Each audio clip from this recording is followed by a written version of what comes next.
एक दिन जाना है छोड़िए दुनियादारी, एक दिन जाना है छोड़िए दुनियादारी।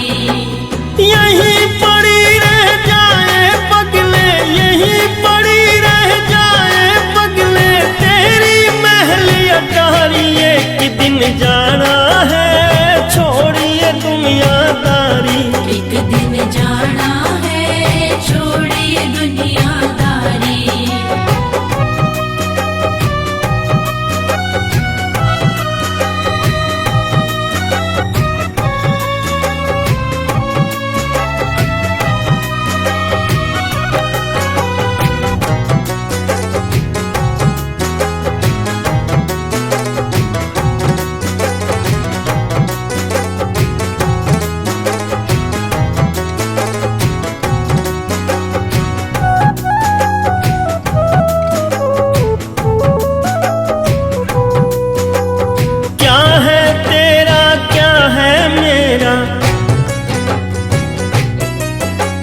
ये जग जोगी वाला फेरा,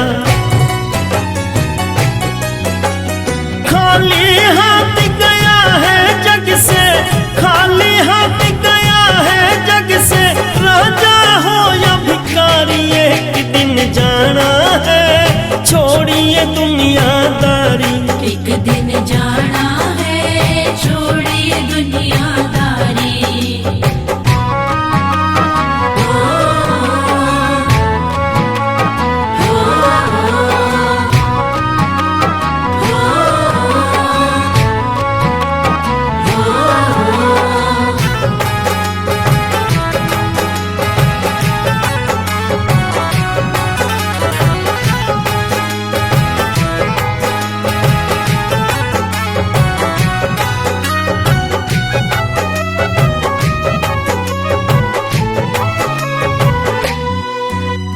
धन दौलत तो बड़ा कमाया,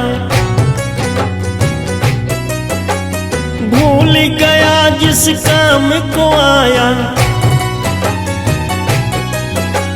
मोह माया में पढ़कर तूने, मोह माया में पढ़कर तूने उम्र गंवा दी सारी। एक दिन जाना है छोड़िए दुनियादारी, एक दिन जाना है छोड़िए दुनियादारी।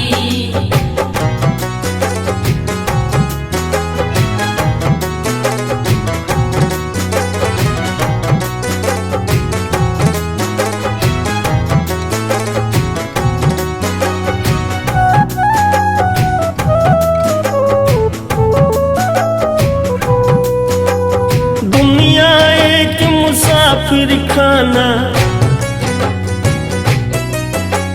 लगा है इसमें आना जाना। न जाने तेरी भी पगले, न जाने तेरी भी पगले कब आ जाए बाहरी। एक दिन जाना है छोड़िए दुनियादारी, एक दिन जाना है छोड़िए दुनियादारी। एक दिन जाना है छोड़िए दुनियादारी। एक दिन